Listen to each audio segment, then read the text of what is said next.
that's all she wrote.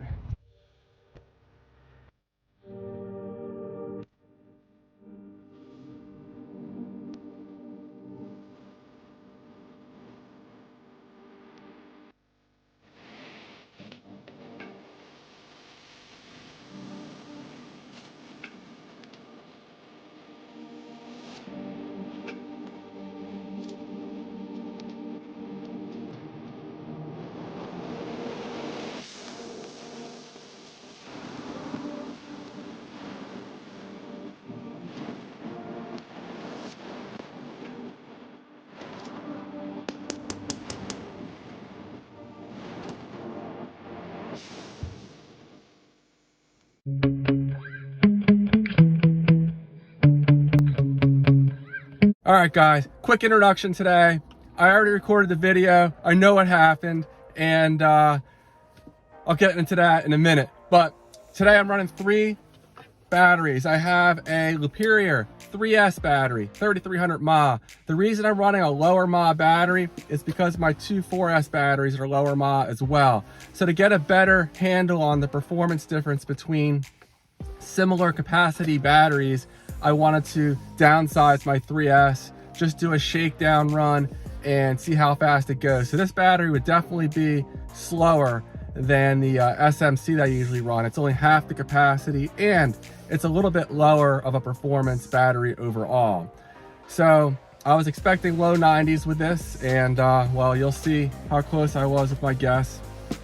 And then I have the Superior 3300 mAh. I'm gonna run this second. This battery is pretty light, so it concerns me a little bit that I won't have as much weight in the car. But Superior Air batteries tend to be pretty strong. My second strongest 3S battery is the Superior Air. So this one should perform pretty well despite its relatively low capacity. Then I have this beefy Superior 4S 4000 mAh LiPo. This is very similar in weight to my normal SMC that I run, but of course it's 4S. So I'm gonna go ahead and stop talking. If you wanna know the setup of the car, I have tons of videos to go over. It's the same setup I've been running the past several videos. All right, guys, stay tuned. I'm gonna start off running 3S. The GPS is zeroed out and reading.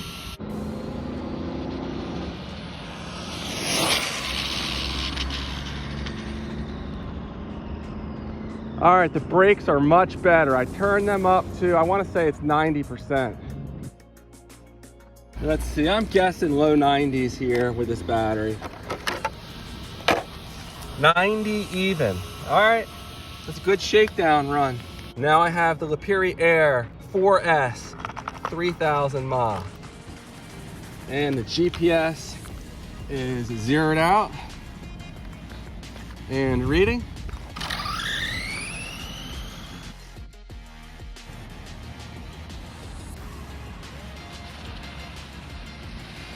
The front end's lifting.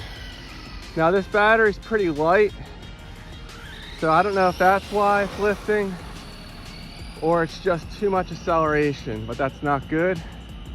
Maybe I should step up to the heavier 4000 mAh LiPo.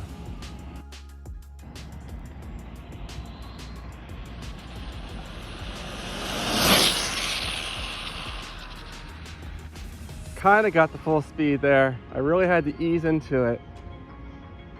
I'm gonna need a longer range transmitter than this one here. It's just real sketchy.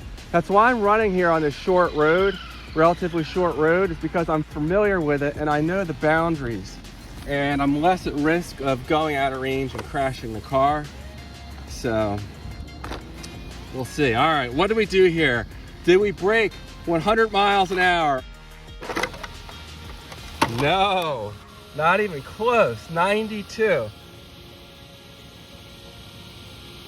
All right, the motor's pretty hot. I'm gonna have to let this cool down for a few minutes before I run it again. Man, I'll put the other LiPo in here and we'll see how that one performs. Next up is the Superior 4000 mAh 4S LiPo. This one is similar in weight to my SMC that I usually run, the 3S. I love the chase and the hunt, and I set the pace when I'm running. I always All right, and that's all she wrote. I should have just let go and went back around, but I really wanted to lay into it and get a speed run. I broke my wing. It's the only one I have. It's custom made, so I have to get a new 3D printed one, cut it down, and then just kind of refabricate it. I guess the good news is that didn't seem like too hard of a crash, all things considered, but there's no way that was to 100. I was still accelerating hard when it crashed. So yeah, there we go. It's trash at this point, unfortunately. Oh, actually it was a harder hit than it looked. Bent my little roll bar here a little bit. Oh man. Well, it looks like those of you that picked crash and destined to stay at 100, or 25% of you were right. Oh, that's not good. My GPS isn't in the car. Well, the motor's not too hot. One pass at a time is all this can do though. The ESC is warm, but it's cooling down just fine. Okay, here's the GPS. Yeah, it was accelerating hard. It probably got up closer to 90, but 84 is the fastest the GPS registered on that run.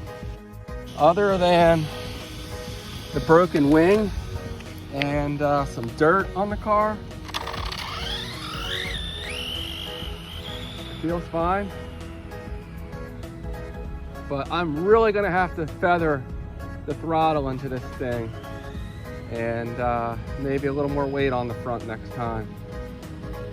So maybe I should look to get a better transmitter before I run it again. I never would have thought going 2 miles an hour faster, just 2 freaking miles an hour, would be so hard. But 100 miles an hour is not happening today. Here's a close-up of the damage to the wing. The end pieces, I actually cut those out of an old license plate, so I have to totally redo the wing. The mounting part of it is completely broken, so it's done. Fortunately, by Gone Bananas tires, they're not too much worse for wear than they were before. They do have a little grass and dirt stuffed up under them, but I drove the car around a bit off camera after the crash, and it seems fine otherwise. So the ZTW ESC held in there, no issues. It certainly was getting warm, but you know, it seems to be able to handle 4S just fine, and not only just 4S, but high load at 4S. This car is probably pulling about 150 amps. The motor got pretty warm after just one run, so this is the kind of setup you can only do one run and then let it cool down. But you know, I'll be out here again. This wing had already been repaired, and the angle of attack, it was pointed up slightly, so that wasn't helping my downforce situation. And you know, I'll rebuild it. Maybe I'll go a little bigger. The problem is when I go too big, it scrapes because it creates too much downforce. So you know, it's a balancing act. My buddy over at RJ Hobbies, he had an awesome setup where instead of using front shocks, he used I guess they were basically like tie rods to make their no suspension travel in the front, and that way he didn't have to worry about how much downforce he had. He also ran a wing on the back. I'm just really uneasy about running a wing on the back because I'm already having issues with it, you know, wheeling and such. But that combination definitely worked for him, and I guess the extra frontal downforce more than offset the issues with the rear wing on the back. But next time I need to be patient, feather in the throttle. The way the car performs is completely different on 4S. Shouldn't be a shocker, but way more torque. So like when I run 2S, I can just hammer the throttle, no problems. The car just stays planted and goes. It just does not have that much power to lift the front end. On 3S, I have to be more careful. This setup kind of built my confidence up. Recently, it's actually been handling the power really well. And certainly I do have to ease into it, but by say 70 miles an hour or so, I can just go full throttle and it would stay planted and it would go. Unfortunately, with 4S, that's not the case. And, you know, I'm just gonna have to use my finger to control the throttle. But the problem is I have such limited length of my run area here, and the range on the transmitter is so limited that I can't, you know, just dilly-dally there at the beginning. I have to just, you know, I only have so much room and I have to get into it. And to get up to 100 miles an hour, you know, it takes a lot of room. Going, you know, 100 takes way more room than 90, which takes way more room than 80. And, you know, you can see my kind of dilemma here. At any rate, I'll be back. I'll get this thing rebuilt, and I'm definitely going to give it another attempt. I need to get that 100 miles an hour. And, you know, my hat's off to the true speedrunners out there that have cars that go, you know, 150, 200 miles an hour. I can't imagine how much tweaking and patience it takes to do it from the ground up, especially being the first person to do it. So, all right, I'll stop rambling, but unfortunately, we didn't get there today. But stay tuned, and I'll give it another attempt in the near future.